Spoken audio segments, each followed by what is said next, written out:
E quem está aqui nos estúdios do Tela 20 novamente é a doutora Carla Zagouri. Mas dessa vez é para falar sobre testosterona. Tudo bem, doutora? Tudo bom, tudo certo. Então, eu queria começar te perguntando o que é a testosterona. Muito bem, a testosterona é um hormônio que ultimamente tem sido muito comentado nas mídias, redes sociais, é algo que amplamente é discutido. É um hormônio esteroide que é popularmente conhecido como hormônio sexual, principalmente do homem. Mas na realidade ele é produzido em quantidades diferentes, em escalas diferentes, tanto em homens quanto em mulheres. E ele é necessário para os dois sexos, né? E as mulheres também possuem esse hormônio, então. E qual seria a função desse hormônio no corpo das mulheres?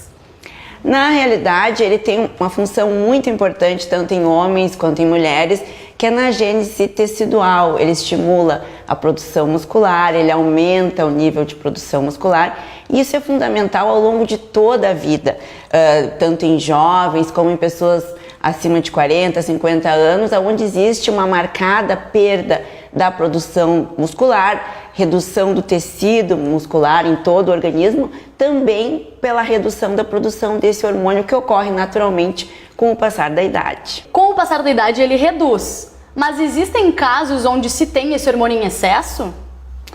Na realidade, existem algumas doenças que podem estimular a produção desse hormônio de maneira exagerada, mas na grande maioria das vezes, quando existe um excesso, é por uma reposição exagerada, né? Então esse controle deve ser feito para que não exista nem um aumento, nem a hipoprodução, nenhum dos dois é desejado, porque tanto um excesso quanto o outro extremo também prejudicam o organismo, porque a testosterona é um hormônio que tem uma grande importância não só na gênese muscular, no estímulo da produção muscular, estimula a melhora da síntese tecidual, a qualidade dos tecidos produzidos.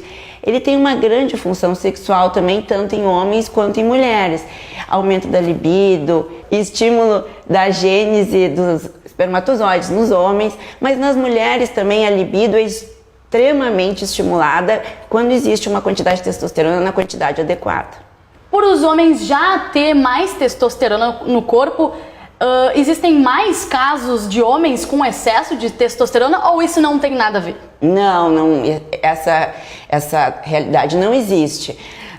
Na maioria das vezes, a partir dos 35, 40 anos, os homens começam a redução da sua produção. A quantidade de produção continua, mas em menor escala, né? Nas mulheres, existe uma queda muito importante da produção de testosterona próximo à menopausa, porque um dos grandes produtores de testosterona nas mulheres são os órgãos femininos. E quando eles entram em falência devido à menopausa, uma falência natural, fisiológica, então a produção de testosterona também cai bruscamente, muitas vezes chega a zero. Assim como as mulheres têm uma menopausa, a gente pode dizer que seria uma menopausa dos homens quando eles comecem a produzir esse hormônio em escala menor? Perfeito, exatamente, nós chamamos nos homens de andropausa, mas a diferença entre os homens e as mulheres é que na mulher existe uma parada mais delineada, mais marcada da produção hormonal, porque a mulher percebe que isso ocorreu porque realmente ela para de menstruar, ela não tem mais a capacidade de reprodução e isso fica muito marcado nas mulheres, porque ela tem sintomas devido a esse processo fisiológico natural, que é a menopausa e a perimenopausa, que são anos que antecedem a menopausa, mas aonde a produção hormonal já foi reduzida. Então, ela percebe que isso está acontecendo, ela sabe, existem sintomas muito marcados na mulher que determinam essa parada da produção hormonal, principalmente de hormônios femininos, mas também da testosterona, entre outros hormônios. No homem, essa redução é muito lenta, então a percepção pelo homem é tênue, muitas vezes não existe essa sensibilidade de que há uma redução da produção dos hormônios. Isso, em longo prazo, pode ser mais prejudicial para os homens, porque como ele não percebe que a redução ocorreu, ele não se preocupa tanto com isso. E quando existe uma percepção mais fisiológica, onde os tecidos estão flácidos, a libido já caiu a praticamente zero, ele não tem mais estímulos sexuais naturais, aí a correção fica mais dificultada. E devido a essa queda, é interessante o homem, ou talvez até a mulher, fazer a reposição desse hormônio que é a testosterona? Com certeza. No momento que se percebe essa redução, em primeiro momento o paciente sente a diferença, né?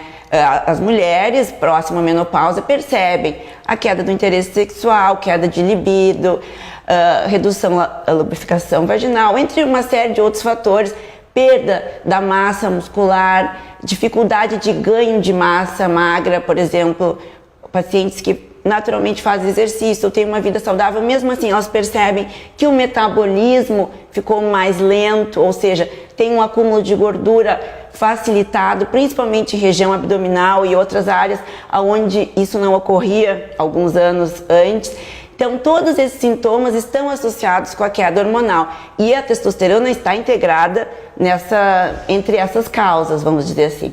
Entre outros hormônios, a testosterona é um grande fator que facilita todas essas alterações, essas queixas femininas. No homem, essa alteração, como eu falei, não é tão marcada, não é tão visível, não é tão perceptível, mas também acontece em menor escala, mais lentamente, mas esses sintomas também são percebidos pelo homem.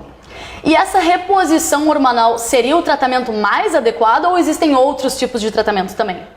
Na realidade, os exames é que vão dizer qual é a melhor maneira de repor esses níveis adequados de testosterona. Muitas vezes, alguns estímulos da produção interna do organismo são suficientes. Por exemplo, pessoas mais jovens que simplesmente diminuíram seus níveis, mas nós conseguimos resgatar níveis adequados, às vezes só com alguns tipos de estímulos, sem necessidade de repor o hormônio em si. Em outros casos, onde há realmente uma falência de produção, a estimulação pode ser útil, mas nem sempre ela é suficiente. A gente consegue aumentar alguns níveis de produção natural pelo próprio organismo e algumas vezes a gente precisa também ajudar repondo o hormônio em si. Então, na realidade, o tipo de tratamento vai depender do tipo de problema, da idade do paciente, dos níveis de testosterona que ele se apresenta quando chega ao consultório. Tudo isso nós vamos medir, avaliar e definir e mostrar ao paciente qual é o melhor plano terapêutico. E você, se identificou com algum desses sintomas? Entre em contato pelos telefones aqui abaixo com a doutora Carla Zagorio para saber mais sobre os tratamentos.